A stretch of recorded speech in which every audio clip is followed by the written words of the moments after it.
ඉතින් කොහොමද ඔයාලා හොඳින් ඇති කියලා මම හිතනවා. ඉතින් ඔන්න අද මම ඔයාලට ගෙනාවා රසම රස බටර් කේක් රෙසිපි එකක්. ඉතින් මේ ක්‍රමයට බටර් කේක් හැදුවොත් ඔයාලට වරදින්නේ නැතුව රසට හදාගන්න පුළුවන්. හොඳ සොෆ්ට් එකට, රසට, සුවඳට මේ බටර් කේක් එක හදාගන්න මම මේ හදන විදිහටම ඔයාලත් හදාගන්න. මේකට ඕන කරනවා බිත්තර 5. බිත්තර 5 සුදු මද කහ මද වෙන් කරගන්න මේ විදිහට. ඊට පස්සේ සුදු මදට අරගෙන හොඳට බීට් කරගන්න ඕන. මෙන්න මේ වගේ හොඳ සොෆ්ට් එකට එනකම් හොඳට සුදු මද ටික බීට් කරගන්න. මේ තියෙන්නේ මෙන්න මේ වගේ එන්න ඕන. මෙන්න මේ වගේ හොඳ ඝනට එනකම් සුදු මද ටික බීට් කරගන්න. මෙහෙම බීට් ඉස්සුවාම උඩට ඕන් එක වගේ හිටින්න. ඊට පස්සේ අපි කහ මද ටික බීට් කරගන්න. කහ මද ටිකත් හොඳට ක්‍රීම් එකක් වෙනකම් බීට් කරගන්න ඕනේ.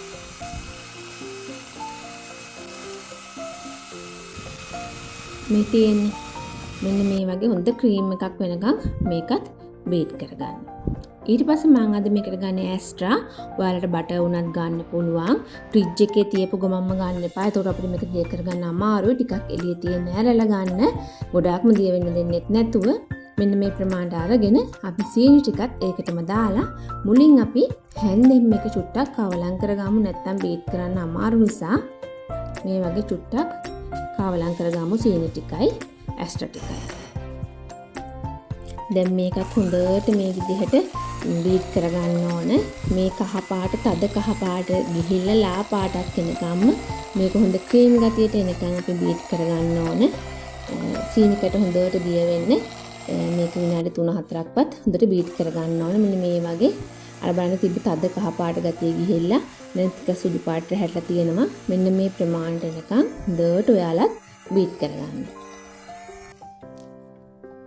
මේ බලන්න හොඳට දැන් බීට් වෙලා තියෙන්නේ.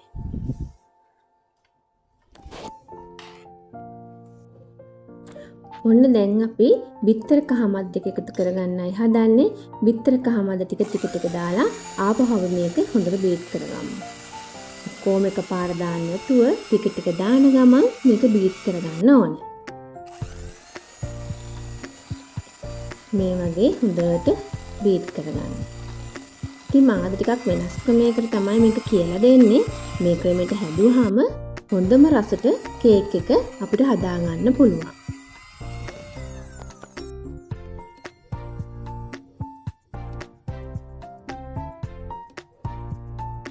ඊළඟට අපි පිටි ටික අරගෙන බේකින් පවුඩර් මේ තේ හැඳ දෙකක් මේකට එකතු කරගන්න ඕන.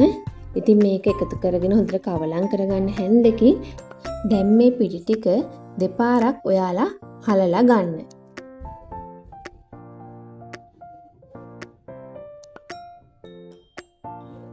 මම දැන් පිටි ටික එකතු කරගන්නවා. පිටි එකතු කරද්දී ඔන්න පිටි වලින් භාගයයි ඉස්සෙල්ලම දාන්නේ. මෙන්න මේක තමයි මම කියලා දෙන වෙනස් ක්‍රමය. පිටි වලින් භාගයක් දාලා ඒක හැන්දකින් මේ විදිහට හොඳට කවලම් කරගන්න. පිටි ටික හොඳට කවලම් වෙනකම්. ඊට පස්සේ බිත්තර සුදු මද ටික අරගෙන ඒකෙනුත් භාගයක් දාගන්න. ඉතින් බිත්තර සුදු මදවල යට වතුර වගේ වෙනවා. ඒක ප්‍රශ්නයක් නෑ. අපි මේක හොඳට කවලම් කරන නිසා ඒක මේ කේක් එකට ප්‍රශ්නයක් වෙන්නේ නැහැ. දැන් ඒ ටිකත් හොඳට මේ විදිහට කවලම් කරගන්න ඕන. ඊට පස්සේ අපි ඉතුරු පිටි ටික දාගන්නවා. දැන් ආපහු ඒ පිටි ටිකත් හොඳට කවලම් කරගන්න ඕන. දැන් අපි අර ඉතුරු කරගත්ත බිත්තර සුදු මද ටිකත් ඔක්කොම දාගෙන නැවත හොඳට කවලම් කරගන්නවා. මෙන්න මේ වගේ හොඳට කවලම් වුණාට පස්සේ කිරි මේස් හැඳ 3ක් මේකට එකතු කරගන්නවා. ඒකත් හොඳට මේ විදිහට කවලම් කරගන්න. දැන් අපි මේක බීටරෙන් ටික වෙලාවක් කවලම් කරන්න ඕන. තප්පරයක් වගේ කවලම් කරාම ඇති. ගොඩාක් වෙලා කවලම් කරන්න එපා. බීටරෙන් දැන් අපි මේකට පිටි දාලා තියෙන නිසා මේ වගේ පොඩි වෙලාවක් මේක බීටරෙන් කවලම් කරගන්න. ඔන්න අපේ කේක් බැටර් එක දැන් හරි. අපි දැන් මේකට වැනිලා එකතු කරගන්නවා. වැනිලා තේ හැඳ දෙකක් මම දාගත්තා. ඒකත් හොඳට කවලම් කරලා අපි මේක දැන් ට්‍රේ එකට දාගන්න ඕන. ඉතින් කේක් ට්‍රේ එක මං කලින් හදාගෙනයි තිබ්බේ. මේ විදිහට ඔයිල් පේපර් දාලා මං කේක් ට්‍රේ එක හදාගෙනයි තිබුණේ. මේ වෙද්දි oven එක සෙල්සියස් අංශක 180ට ප්‍රී හීට් වෙන්න දාලා තියාගන්න. ඉතින් මම මේ කියන උෂ්ණත්වයන් වෙලාවන් oven එකෙන් oven එකට වෙනස් වෙනවා. ඒ නිසා ඔයාලගේ oven එක අනුව වෙලාව උෂ්ණත්වය ඔයාලා හදාගන්න. දැන් මම මේ කේක් බැටර් එක මේකට දාගන්නවා.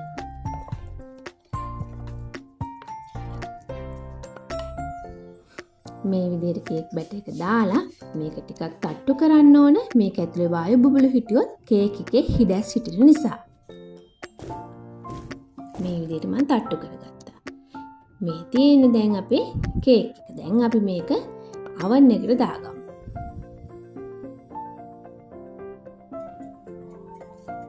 මම oven එකට දාගත්තා.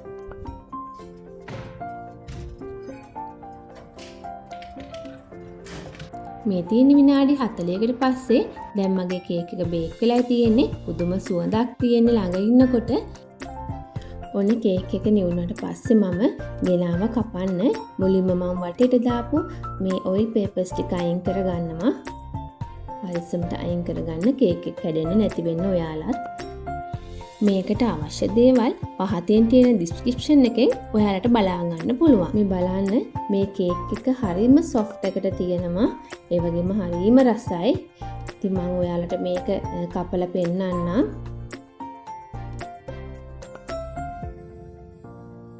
මම මේ කියලා දීපු ක්‍රමයටම ඔයාලත් මේ කේක් එක හදලා රස බලන්න. ඉතින් ඇත්තටම මේක හරිම රසයි. හරිම සොෆ්ට් එකට තියෙනවා. මේ බලන්න ඔයාලට මම පෙන්නන්නම්. ගොඩාක් සොෆ්ට් එකට මේ කේක් එක තියෙනවා. ඉතින් එහෙනම් ඔයාලත් මේ කේක් එක හදලා රස විඳින්න. ඒ වගේම රසද කියලා මටත් කියන්න. තවත් දවසක අලුත් වීඩියෝ එකකින් හම්බ වෙමු.